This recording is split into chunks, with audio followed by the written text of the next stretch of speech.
A question is asked. Is it not possible that we should forget our past, and should not take to task the people of this age, in place of the bygone persons? Should we not collectively wait for the last divine guide, who will unite all the religions and make the whole world a family? Should we not leave alone the people of the past and focus our attention on the present, striving hard to bring about that golden era? In order to answer this question, let's ponder over what the Holy Quran says about the past. This is what the Quran says. Those are a people who have passed away. Theirs is that which they earned, and yours is that which ye earn, and ye will not be asked of what they used to do. Al-Baqarah. From this verse, we come to know that the people of the past are no more among us. They have passed away. They can neither do good nor bad. We are responsible for what we do. God Almighty does not hold us accountable for the actions of others. He will ask us only for what we have done ourselves. So if some bad things were done in the past, we will not be held accountable for them. At the same time, if good things were done in the past, we also will not get any share in those good deeds. Only our own good deeds will fetch us rewards. So instead of thinking about the people of the past, we should think in the present times about our future.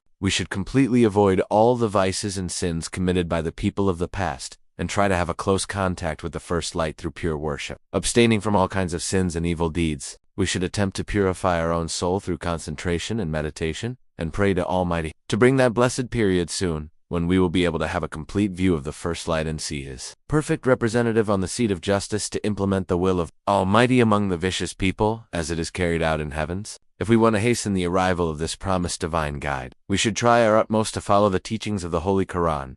There are many signs mentioned in the Quran itself which indicate the nearness of this blessed advent. When these signs start to appear in reality, it shows that the day of judgment is near. Some of these signs are fitna, the death of the truthful, appearance of false messiahs, great destruction, earthquakes and natural calamities, the rising of the people of Iraq and the Yemen, the spread of sins and evil, the weakening of faith and patience, etc. As these signs start to appear, we should accelerate our efforts to hasten the arrival of the divine guide. It is also possible that this promised Messiah will not call his code of ethics as Islam or Muslim. It is not necessary that he will name his code of ethics as Islam or Muslim. If we begin to guess that what religion will be brought by the coming guide, it will give birth to an endless strife. What we need to think is that every order of that guide will be the order of God Almighty. His religion will be the rightest religion. His obedience will be the obedience of the Lord.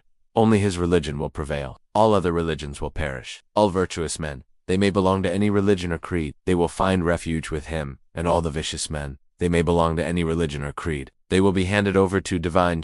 It is only he whose reign will be the reign of peace and prosperity. Muslims should ponder over these points and not waste their time on useless debates. They should hasten to do good deeds so that they become the part of the elite people, who will dwell in the shade of the divine presence under the banner of the last religion. This will be the only way to attain the pleasure of God Almighty. So, my dear brothers and sisters, do not waste your precious time in useless arguments and debates. Rather hasten to do good deeds so that you become the chosen people of God Almighty. Let us strive hard and adopt such a lifestyle that would ensure our place among the chosen people of the Almighty in the hereafter. Thank you very much for listening to me. I request you all to download the free ebook, A Brief Illustrated Guide to Understanding the Oneness of God, from our website. This will help you to know about the basic concept of Tawhid, which is the oneness of God.